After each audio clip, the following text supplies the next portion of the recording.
निकलना खुल्द से आदम का सुनते आए थे लेकिन, निकलना खुल्द से आदम का सुनते आए थे लेकिन बहुत बेआबरू होके तेरे कूचे से हम निकले। या दोस्तों, इस वक्त इलेक्शन कमीशन ने सुप्रीम कोर्ट में बहुत बेआबरू होके निकला है। उसकी तमाम जिद, उसकी तमाम अकड़, उसके तमाम गुरूर, उसके तकब्बुर इस वक्त सुप्रीम कोर्ट में रेजा रेजा हो गए, बिखर गए और सुप्रीम कोर्ट के आगे उसे नतमस्तक होना पड़ा। सुप्रीम कोर्ट ने चुनाव आयोग से साफ साफ कह दिया है कि देखो भाई, जो 65 लाख लोगों का नाम तुमने एसआईआर के नाम पे काटा है ना, उन 65 लाख लोगों के लिस्ट तुमको जारी करना होगा। जिनके नाम तुमने काटे हैं उनके नाम तुमको बताने होंगे, और बताना ही नहीं, सिर्फ ये भी बताना होगा कि उनका नाम आखिर काटा तो क्यों काटा। 22 लाख लोगों के डेथ की बात कही गई है, यानी 22 लाख लोग मर चुके हैं, इस दुनिया में ही नहीं है। जबकि सुप्रीम कोर्ट में यह हालत हुआ कि सुप्रीम कोर्ट में वो मरे हुए लोग वहां जिंदा पहुंच गए, वहां सुप्रीम कोर्ट के सामने वो पेश हुए और वो जिंदा थे। और ये कितने शर्म की बात है कि इलेक्शन कमीशन ऑफ इंडिया इस वक्त अपनी नाकामियों को छिपाने के लिए, अपोजिशन के लगाए गए इल्जामों से बचने के लिए कैसे कैसे पैतरे आजमा रहा है। इसका अंदाजा आप इसी बात से समझ सकते हैं कि अब आधार कार्ड को ही भी एक्सेप्टेबल माना जाएगा। सुप्रीम कोर्ट ने कहा है कि जिन लोगों के आपने नाम काटे हैं ना, उनकी पहचान के तौर पर आधार कार्ड को भी आप एक्सेप्ट करिए, और ये बात सुप्रीम कोर्ट ने कह दी है।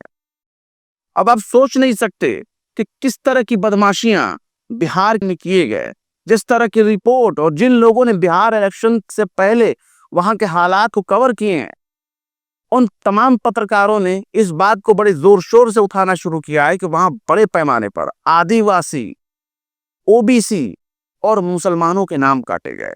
आप सोच लीजिए कि 65 लाख मतदाता आखिर हैं कौन। बड़ा समझ से परे है कि इलेक्शन कमीशन आखिर क्या खेल खेल रहा है, क्योंकि उसके ऊपर जो उठने वाले तमाम सवाल हैं उनका वो जवाब ही नहीं दे पा रहा। और 22 तारीख को अब इस मामले की सुनवाई भी होगी, और जिस तरीके से छीछा इधर सुप्रीम कोर्ट में इलेक्शन कमीशन का हो रहा है, उससे तो यही लगता है कि जो बिहार में एसआईआर लागू किया गया, एसआईआर इलेक्शन कमीशन ने शुरू किया, और जिस तरह के नौटंकी और तमाशे बिहार में देखने को मिले, उससे तो यही लगता है कि कहीं इलेक्शन कमीशन सुप्रीम कोर्ट में ये पूरा मामला ही हार ना जाए, कहीं ये एसआईआर ही रद्द करने का आदेश ना दे दिया जाए। क्योंकि इतनी गड़बड़ी, इतनी लापरवाही और इतने जालसाजी एसआईआर की जो ड्राफ्ट तैयार की गई उसमें पाया गया। ऐसे सैकड़ों लोग हैं जो एक छत के नीचे रह रहे हैं, उसमें हिंदू भी हैं, मुसलमान भी हैं, ब्राह्मण, क्षत्रिय, बनिया, ठाकुर, सब के सब है।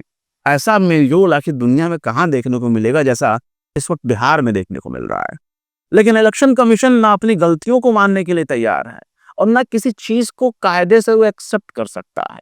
आप सोचिए कि अजीत अंजुम, इतना बड़ा सीनियर पत्रकार जिसकी पूरी जिंदगी टीवी और न्यूज चैनलों में गुजर गई, उसको बिहार का इलेक्शन कमीशन और उसके अधिकारी यूट्यूबर लिख करके संबोधित करते हैं। मतलब एक पत्रकार अगर टीवी छोड़ दे, अखबार छोड़ दे, रेडियो छोड़ दे, वो अपनी पत्रकारिता का माध्यम डिजिटल तौर पर अपना ले, तो उसे अब यूट्यूबर कहा जाएगा।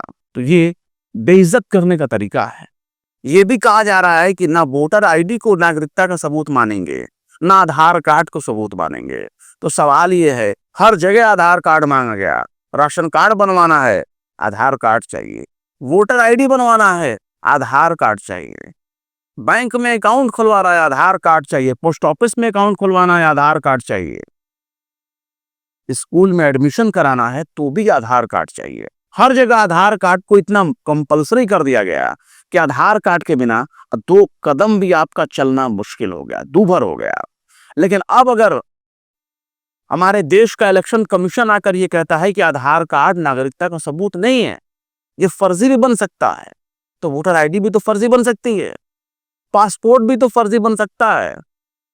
और जिस इलेक्शन कमीशन ने निवास डोमिसाइल सर्टिफिकेट को एक्सेप्टेबल बताया, उसके बारे में तो बहुत कुछ सुनने को मिल जाता है।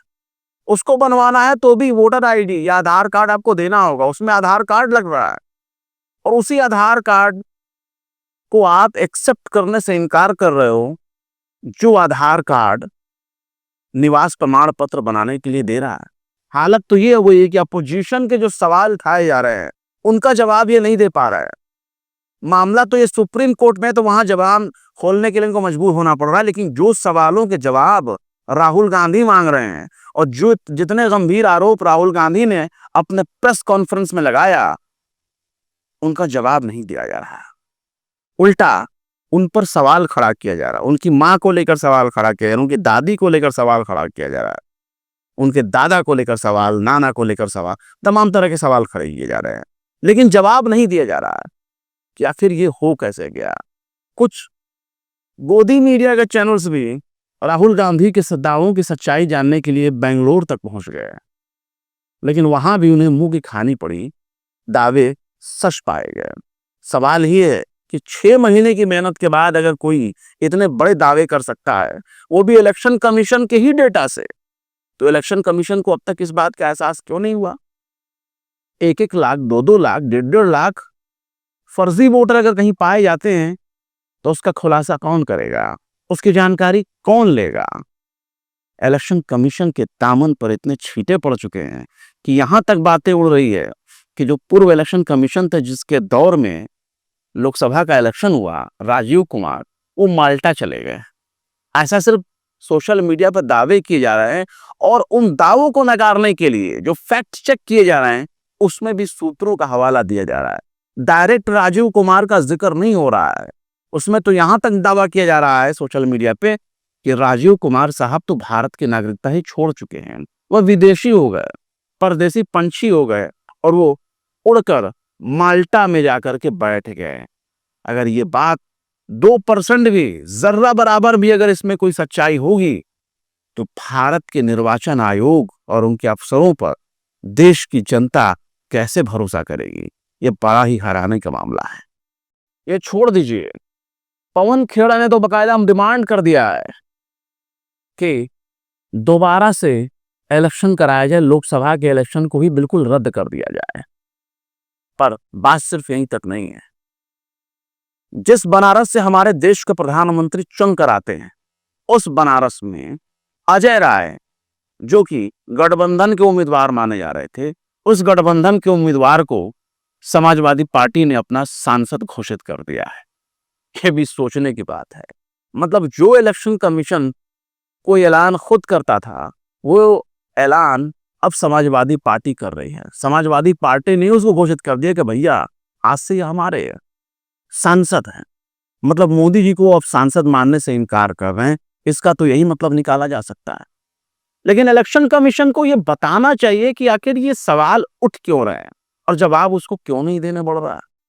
और जो लोग सवालों के जवाब मांग रहे हैं, उनको आप गुमराह करने वाला या उनके दावे को भ्रामक बता करके खारिज नहीं कर सकते, क्योंकि ये गंभीर सवाल है। राहुल गांधी से एफिडेविट मांगा जा रहा है कि एफिडेविट दे दो, और राहुल गांधी कह रहे हैं कि भाई मैं क्यों हलफनामा दूं, मैं क्यों एफिडेविट दूं? डेटा आपका है, आप देखो, आप जांच करो, सवाल आप पर उठ रहे हैं, जवाब आपको देना होगा।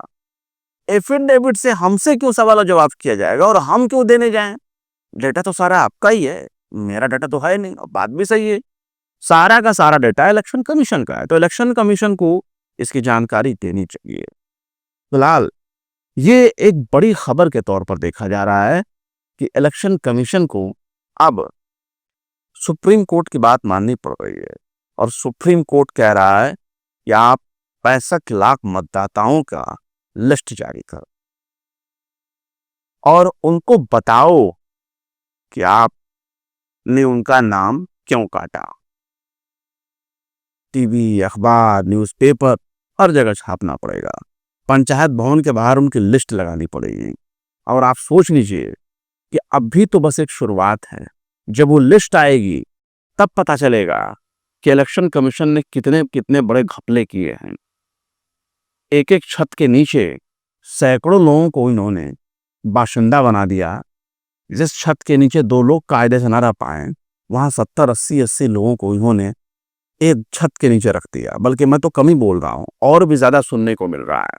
लेकिन अब ये बात समझ में आ रही है कि चुनाव आयोग जवाब क्यों नहीं दे रहा है, और अपोजिशन जो सवालों के जवाब मांग रहा है, उन सवालों का जवाब ना देने के पीछे भी वजह ये है कि इनके पास जवाब नहीं, ये जवाब नहीं देना चाहते, क्योंकि इलेक्शन कमीशन को शायद एक बहुत बड़ा डर लग रहा होगा कि कहीं उसके दामन पे वो दाग ना लग जाए जो ताक अपोजिशन लगाने की कोशिश कर रहा है। फिलहाल बिहार में एसआईआर का मामला बड़ा पेचीदा हो चुका है, कहीं कैंसिल ना हो जाए इसी बात का डर सता रहा है। हो सकता है आगे चलकर आने वाले समय में वे बातें भी सामने आ जाएं जिसका अभी से हम अंदेशा जता रहे हैं। फिलहाल क्या कहेंगे इस खबर के बारे में और क्या सोचते हैं बिहार के एसआईआर के मामले में, अपनी राय कमेंट बॉक्स में जरूर बताएं। फिर मिलते हैं किसी और वीडियो में एक नई खबर के साथ। शम्स तबरेज को दीजिए इजाजत। जय हिंद। अगर अभी तक आपने हमारे चैनल टाइम्स मेल को सब्सक्राइब नहीं किया है तो जल्दी से सब्सक्राइब कर दें और बेल आइकन भी प्रेस कर दें।